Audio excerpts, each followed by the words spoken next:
করা হয়েছে সেটা অনুমতি দেওয়া হয়নি। তারপরেও কিন্তু বেগম খালেদা জিয়ার জন্য দলমত নির্বিশেষে প্রত্যেকের একটি শ্রদ্ধার জায়গা আছে, একটি ভালোবাসার জায়গা আছে। আমাদের ভারপ্রাপ্ত চেয়ারম্যান তারেক রহমান, উনি দেশের বাইরে এতদিন ধরে আছেন, তার বিরুদ্ধে অনেক মিথ্যা মামলা হয়েছে, তাকে কনভিক্ট করা হয়েছে মিথ্যা মামলায়। উনি দেশের বাইরে থেকে 15 বছর ধরে বাংলাদেশ জাতীয়তাবাদী দলের মতো একটি দল উনি পরিচালনা করছেন অত্যন্ত সফলভাবে, একটি আন্দোলন পরিচালনা করে যাচ্ছেন অত্যন্ত সফলভাবে, দেশের জন্য কাজ করছেন সফলভাবে। ওনার ওনার যিনি ওনাকে ওনার বক্তব্য আপনার মিডিয়াতে আসতে দেওয়া হয়নি এতদিন, কোনোভাবেই ওনাকে সব রকম ভাবে ওনাকে হেনস্থা করা হয়েছে, তারপরেও কিন্তু মানুষ কিন্তু ওনার কথা মনে রেখেছে, ওনাকে ভালোবেসেছে এবং ভালোবেসে যাচ্ছে। শেখ পরিবারের পার্থক্য হচ্ছে শেখ পরিবার সবকিছু লুটে পুটে খেতে চেয়েছে, সেটা আপনি 1975 পূর্ববর্তী সময় যদি দেখেন, 1971-এর পর থেকে তখনও সেই নজির আছে। আবার এই গত 15 বছরে সেই নজিরটা আরো শক্তভাবে আছে। তাহলে কি সেই সময় মানে শেখ মুজিবুর রহমানের সাথেই রাজনীতি করেছেন আপনার বাবা ওবায়দুর রহমান? তিনি আর কি যতদিন শেখ মুজিবুর রহমান আওয়ামী লীগ করেছিলেন তার জীবদ্দশায় আর কি, আমার জানা মতে আপনার বাবা জনাব ওবায়দুর রহমান তিনি আওয়ামী লীগে ছিলেন, আওয়ামী লীগের এমপি ছিলেন, সাধারণ সম্পাদকও সম্ভবত ছিলেন, একটা সময় অনেকগুলো দায়িত্ব পালন করেছেন, একটা সময় ছাত্রলীগের সভাপতিও ছিলেন। তারও কি রাজনীতিতে ভুল ছিল? তখন তো বিএনপির জন্ম হয় নাই, হ্যাঁ, তখন কিন্তু মানে আওয়ামী লীগ ছাড়া, তখন আমি আপনাকে বলি, রাজনীতি তখন আওয়ামী লীগের অনেক সিদ্ধান্তের সাথে উনি একমত ছিলেন না। সেই কারণে কিন্তু উনি আওয়ামী লীগ ছেড়েছিলেন।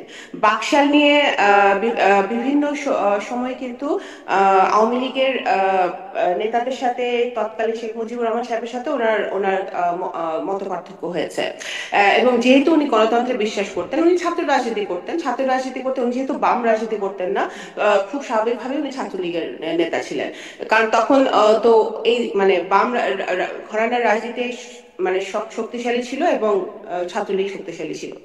সেই প্রেক্ষাপটে উনি যখন মনে করেছেন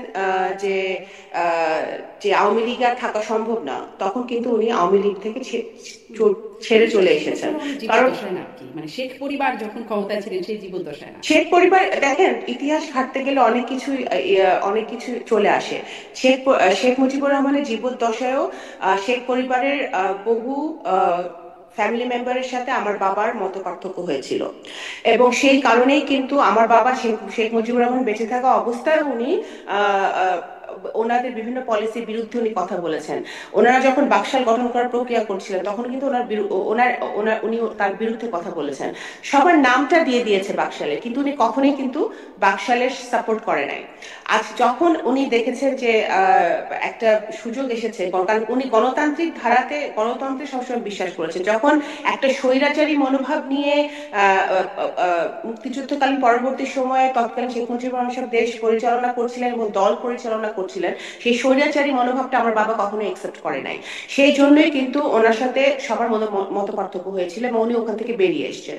যখন দেখেছেন যে একটি গণতান্ত্রিক ধারা আবার বাংলাদেশে চালু হচ্ছে শহীদ শেখ রাষ্ট্রপতি মুজিবুর জিয়াউর রহমান রহমানকে সাহেবের হত্যার পরে, নেতৃত্বে। বঙ্গবন্ধু শেখ মুজিবুর রহমানকে হত্যার পরে তিনি সরে আসেন, হ্যাঁ, অবশ্যই পঞ্চগড় 1975 সভায় তো তারপরে। জি। 1975 তো অবশ্যই একটা কালো অধ্যায়, এটা তো কেউ সাপোর্ট করছে না, কিন্তু আমি বলছি যে আমার বাবার এই কারণে আমার বাবা আওয়ামী লীগ থেকে চলে এসেছিলেন কি দেখে কিন্তু আমার বাবার বিরুদ্ধে 4 নেতা হত্যার মামলা হয়েছিল, শেখ হাসিনা দিয়েছিল 96 সালে। 1996 যখন আওয়ামী লীগ ক্ষমতা ছিল, আমার বাবার বিরুদ্ধে কিন্তু আওয়ামী লীগ বহুত প্রতিহিংসামূলক কর্মকাণ্ড করেছে। যেহেতু আমার আব্বা তখন তৎকালীন সময়ে শেখ মুজিবুর রহমান সাহেবের অনেক সিদ্ধান্ত উনি মেনে নেয় নাই, সেই কারণে। তো এইটা তো বাস্তবতা। ইতিহাস ঘাটলে অনেকেই ইতিহাস নিজেদের মতো বলতে চায়।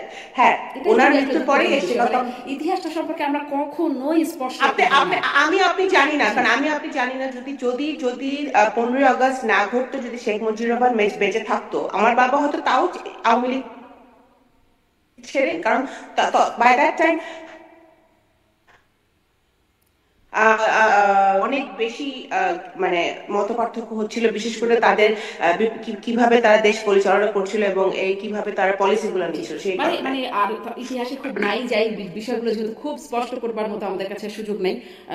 আপনার বক্তব্য স্পষ্ট। একটু আসি যে যেটি নিয়ে আমি বলছিলাম যে প্লটটি তৈরি হচ্ছে কিনা এরকম একটা আশঙ্কার কথা জিজ্ঞাসা করছিলাম। তারেক রহমান বিএনপির ভারপ্রাপ্ত চেয়ারপারসন, তিনি দীর্ঘদিন ধরে, আপনিও বলছিলেন যে লন্ডনে অবস্থান করছেন, তিনি কেন, মানে তিনি, এই প্রশ্নটা বারবার আপনাদের কাছে জিজ্ঞাসিত হয় যে আওয়ামী লীগ সরকারের সময় তিনি নিরাপদ বোধ করেন নাই, দেশে আসতে তার বাধা ছিল সেটি আমরা জানি, কিন্তু তারপরে 4 মাসের বেশি সময় পার হয়ে যাচ্ছে, তিনি কেন আসছেন না, বাধাটা, সংকটটা কোথায়? দেখেন, প্রথম কথা, দেশনেত্রী বেগম খালেদা জিয়া কিছুদিন আগে, এই কয়েকদিন আগে দেশের বাইরে যাওয়ার সুযোগ হয়েছে ওনার।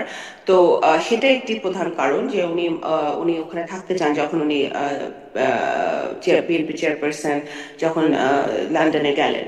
এটা একটা। আরেকটা হচ্ছে যে ওনার সব মামলা, উনি উনি চাচ্ছেন যে ওনার সব রাজনৈতিক প্রতিহিংসামূলক যে মামলাগুলো ওনার বিরুদ্ধে আছে সেগুলো